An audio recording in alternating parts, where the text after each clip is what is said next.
Le Mali n'a pas été invité au sommet Afrique-États-Unis. États-Unis-Afrique. Quel crédit vous apportez au sommet Afrique-États-Unis? C'est-à-dire qu'à partir du moment où vous êtes dans une véritable démarche de bataille pour votre souveraineté, ils ne vous considèrent plus comme un État. Vous devenez leur ennemi juré. Ils ne veulent plus que vous soyez leurs interlocuteurs. Mais, à ce sommet, il y avait la Côte d'Ivoire.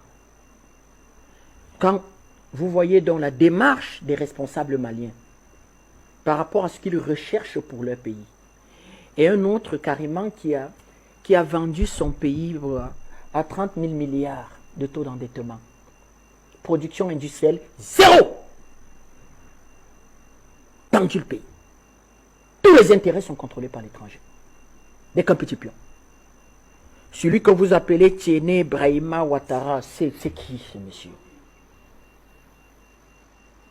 C'est un recycleur d'argent de la corruption. Il était ministre des Affaires présidentielles. C'est quoi affaires présidentielles? Il était ministre des Affaires présidentielles.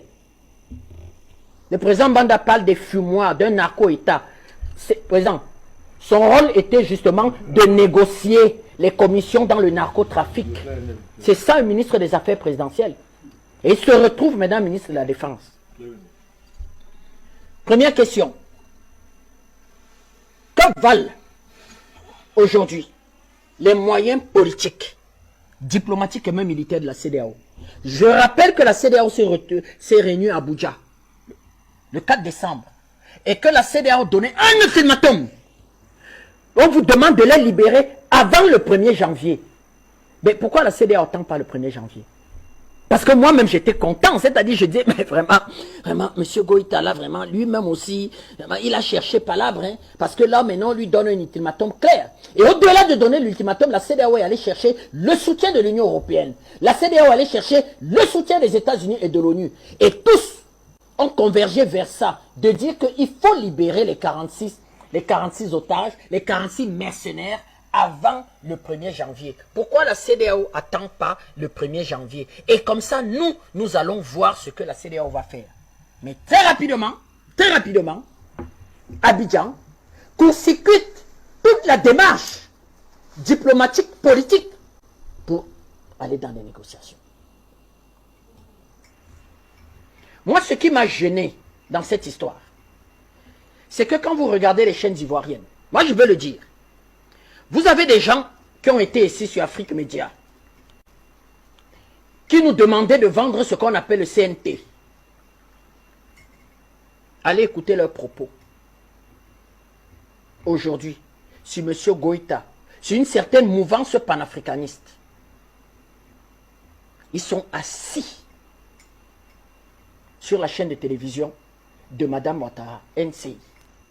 Moi, je le dis en toute honnêteté, chers Ivoiriens, plus jamais, cela ne sera possible ici. Nous n'allons plus accepter vendre n'importe quoi aux Ivoiriens. Nous, on savait que ça allait se terminer comme ça. Donc, on savait, Ouattara avait quel moyen de faire pression sur le régime malien. Il a quel moyen? Il avait quel moyen? Sauf pour les naïfs. D'ailleurs, quand on a les moyens, on ne fait pas les tours qu'il a fait. C'est-à-dire qu'on va directement. Il a fait le tour du monde, le tour de la planète, pour revenir au point de départ. Bon, de manière fondamentale, il faut dégager deux ou trois choses de cette situation.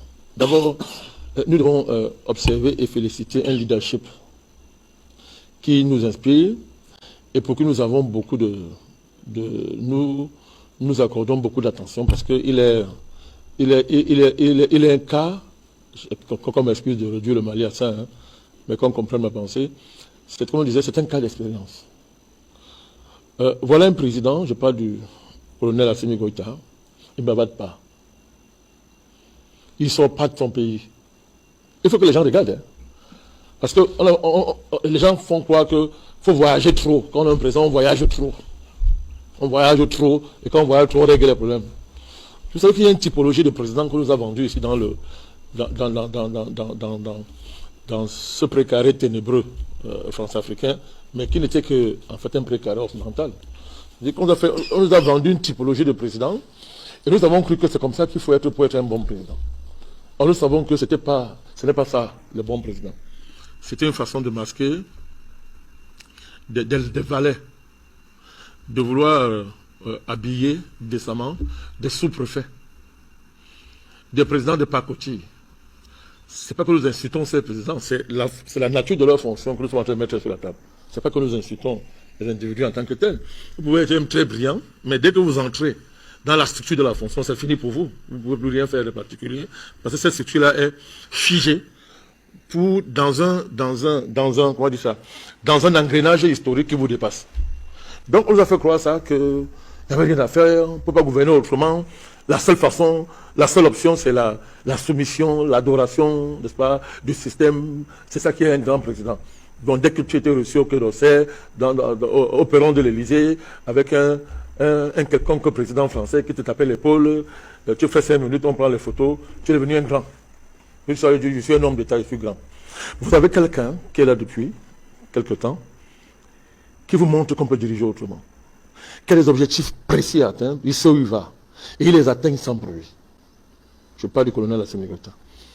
Donc, dès que la crise a commencé, il a posé les principes et les conditions de l'affaire. Il a donné sa vérité des faits. Il est resté tranquille. Le monde entier s'est embrouillé. L'ONU, en commençant par son secrétaire général, à qui on a rappelé son rôle, c'est-à-dire un petit poussier. Donc, vous savez qu'on lui a rappelé en direct, le premier ministre par intérim, le lui a rappelé en direct. Donc, ça, nous, on parle pas en l'air. On était très heureux. Donc, tout le monde s'est embrouillé, on s'est agité, tout ça. Assimi Goïta est resté calme. Tous les embrouilles que les uns et les autres ont fait, c'était pour en faire lui donner raison. L'ONU dément une chose, demain dit le contraire, le lendemain redément.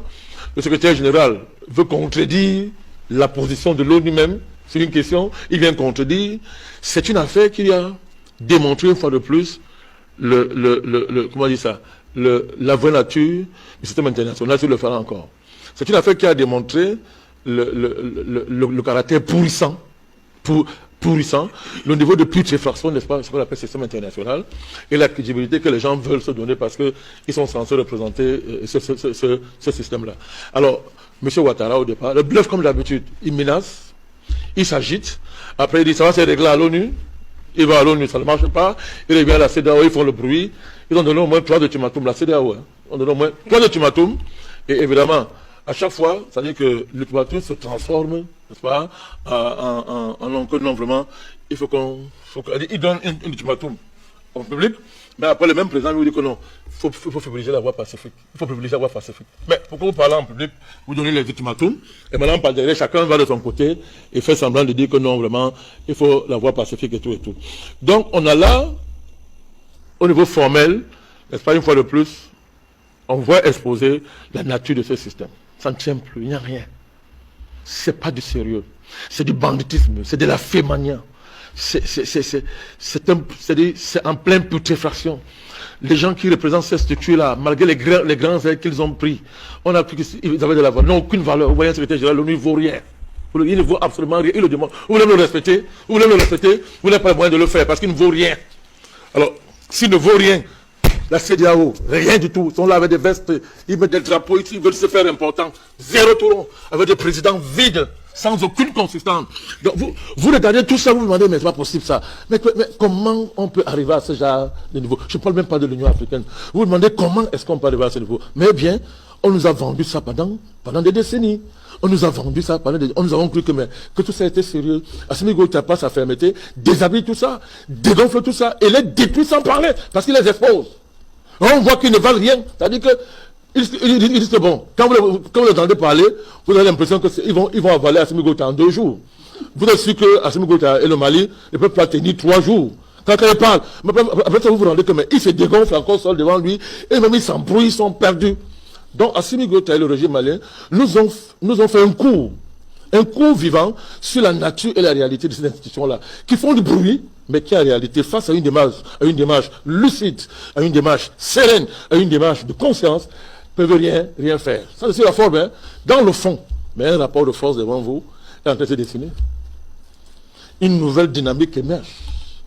Une nouvelle dynamique est en train de s'imposer petit à petit sans faire de bruit. Et désormais, il faudra faire avec.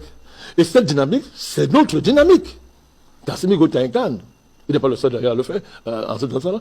Notre dynamique, qui aurait cru hier que c'était possible?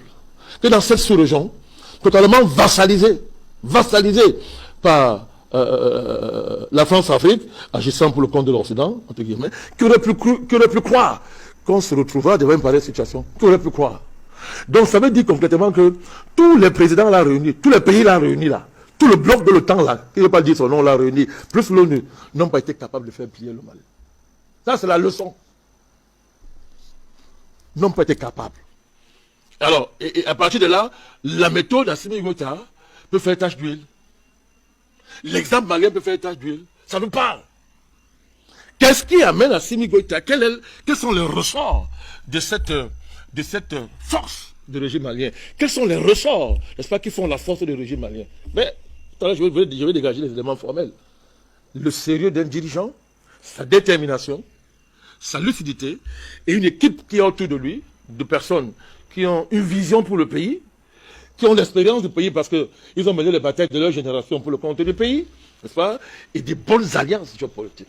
De bonnes alliances géopolitiques. Peut-être l'histoire aussi, président. Oui, c'est ce que je viens de dire. Il dit la vision, l'histoire de leur pays. Ils connaissent tout ça. Assimi Goïta a été au front. Toute cette génération-là, Abdoulaye Diop, tous ces gens, vous voyez, c'est une équipe qui ne tombe pas du ciel. C'est une génération qui est le produit d'une histoire. Alors, elle s'est appropriée l'histoire du pays. Elle a tiré les leçons du passé. Elle a dit, OK, qu'est-ce qu'il faut faire? Si nous faisons une bonne alliance stratégique et que nous évitons les pièges du passé, et que nous sommes fermes, et que nous sommes dans une dynamique, comment on dit souvent là, wagon locomotive, avec le peuple, c'est terminé. Vous avez ça devant vous, non? Vous voyez ça devant vous. Dynamique, wagon locomotive, entre le peuple et ses dirigeants, c'est l'un des rares pays au monde où on voit ça. C'est-à-dire une vraie démocratie. Une vraie démocratie. Deuxièmement, des bonnes alliances, une bonne alliance géopolitique. Une bonne alliance stratégique, c'est indispensable, Junior, pour gagner le combat. C'est indispensable dans le contexte actuel. Une bonne alliance. Et le calme, terminé. Le calme. On ne dénonce pas l'Occident, ou entre guillemets, on ne réclame pas le respect, et par derrière, on a les comportements qui nous dérespectabilisent. On dit, on doit nous respecter, et on est cohérent dans son comportement. Il ne cogne pas la porte de l'Élysée. Vous avez vu Assimi Goïta d'aller négocier un voyage en France? Il a compris que s'il va en France à l'Élysée, il est même maudit. C'est ça qui va le détruire. Il ne voyage pas, il ne cherche pas la reconnaissance des pères, de l'Occident. La reconnaissance, c'est son pays. C'est ça qui l'intéresse. Il ne bouge pas.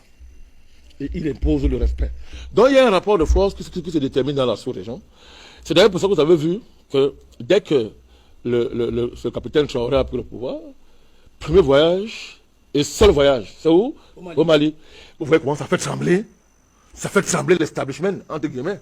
Il tremble, il y a un tremblement de terre. On en parlera d'ailleurs. Voilà, le gars n'aime pas encore bouger, hein. Les gens tremblent. Parce qu'on sait très bien ce que cela veut dire. Maintenant, aux Ouattaristes, je ne vais pas dire les Ivoiriens, parce que les Ivoiriens ne sont pas Ouattara. Les Ivoiriens sont pris en otage par la communauté internationale autoproclamée de criminels qui ont délégué un criminel à la tête de la Côte d'Ivoire, qui l'ont placé là, qui terrorise les Ivoiriens. Donc les Ouattaristes n'ont qu'à tirer les leçons eux-mêmes, de voir ce que vaut leur président, de voir ce qu'il vaut, en dehors du bruit qu'il fait, ce qu'il vaut réellement. Voilà une affaire qu'on aurait pu régler en 2 minutes. Effectivement. Je dis en 2 minutes. Un dirigeant sérieux, d'envergure, on a réglé ça en 2 jours. L'affaire s'est passée comme ça. Mais on a quelqu'un qui oublie, qui oublie qu'il a un vaut-rien. Et qu'il a une fabrication, n'est-ce pas, de ses maîtres. On va rester content comme président. Il n'y a pas de courtoisie ici. On n'a pas le temps à payer. Il n'y a plus de courtoisie à avoir avec les gens comme ça. Donc, ce type-là, il oublie qui il est réellement. Enfin, il oublie qu'il n'est même pas un sous-préfet. Il faut trouver un autre mot pour lui. Il se prend pour ce qu'il n'est pas. Il se prend pour ce qu'il n'est pas. Et toi, qu'Assimi Goïta et lui sont pareils. Il bombe son torse, il veut qu'on le respecte. Mais, par quel moyen, M. Wafo, peut-on respecter Ouattara? Donnez-moi les arguments qui permettent de donner des affaires à Ouattara. Donc, il est chef de l'État. Voilà tous les arguments. C'est un chef d'État. Mais est-ce que M. Ouattara agit comme un chef d'État? Il est quand même le président de la République de Côte d'Ivoire, élu démocratiquement. Mais on peut citer tous les présidents qu'il y a dans le monde. C'est-à-dire qu'on peut citer tous ces gens-là. C'est-à-dire que mais tous ces gens qui sont placés partout sont des présidents. Et on se tait. On scie les pompes, on scie les chaussures, et on est très heureux, oui, on a des présidents. Ils mettent des vestes, ils voyagent. Il parle à notre nom dans le monde. On danse. Non, c'est pas sérieux. Monsieur Ouattara, c'est pas un chef d'État. C'est pas comme ça qu'on arrive au pouvoir. C'est pas comme ça qu'on se comporte quand on est un président. Alors, et maintenant, si on nous force, par la publicité, par les pressions, par toutes sortes de chantages, pour dire que non, respectez-le, ben ok, on veut donc le respecter. Bon, voyez alors ce qu'il fait. Si on prend cet événement pour critère de respect, dis-moi par quoi est-ce qu'on peut respecter Ouattara? Il manque comme ça, c'est pas possible. Il est obligé de mentir comme ça. Même quand vous voulez mentir, mentez bien. Mentez au moins bien. Vous pouvez mentir aussi grossièrement, c'est un dossier comme ça. Regardez comment il s'est comporté. Même le pire voyou ne serait pas comporté comme ça. Mais monsieur Junior, on ne peut pas avoir à la main ce téléphone, c'est que j'allais comme ça à titre pédagogique. Vous dites ici devant les gens, je dis c'est pas un téléphone. Et que ça c'est pas un téléphone, c'est une boîte d'allumettes. Mais c'est pas un mensonge, c'est de la bêtise de dire ça. Faut apprendre à mentir. Le dossier, c'est le dossier des créanciers mercenaires. Ça dit qu'on a vu des pas vertes et des pas mûres. On est descendu très bas pour des dirigeants. Très bas. Regardez tous les gens de la CEDEAO. Qu'est-ce qu'ils n'ont pas dit sur ce dossier? Mais à chaque fois qu'un dirigeant est descendu au Mali sérieusement, en partant, il a dit ne parlez plus jamais de cette affaire. Dès qu'un président est arrivé, vous connaissez toutes les délégations qui sont parties au Mali. À chaque fois qu'une délégation est allée au Mali, et a rencontré M. Assimi Goïta et ses mercenaires, vous avez vu le gars est rentré, ces gens sont rentrés transformés. Et ils ont fui les interviews. Ils ont dit on fait le coup d'interview. C'est encore mieux comme ça. Parce qu'ils voyaient que s'ils faisaient l'interview, ils devaient être obligés de désavouer leur père. C'était trop gros. Grossier. Assimi Goïta, c'est le grand homme, c'est le gentleman de cette affaire. Parce qu'il faut avoir même beaucoup de hauteur pour même se comporter comme Assimi Goïta le fait, au regard de la gravité de ce qui est en train de se passer. Mais ils ont menti. M. Ouattara a voulu nous faire croire que non, le soleil c'est la lune. Parce qu'il a voulu faire croire aux gens. Quand je vous dis que le soleil c'est la lune, acceptez ça. Non, c'est moi qui vous dis. Vous voyez qu'il a un problème mental, ce monsieur. Il a un problème mental. Il a fait ça aurait été réglé en 5 minutes ce jour. En 5 minutes. Non, il faut qu'il joue au blanc. Il faut qu'il montre que dans la sous-région, il est le seul coq qui parle. Et quand lui parle, personne ne prend parce qu'il est le président de la Côte d'Ivoire.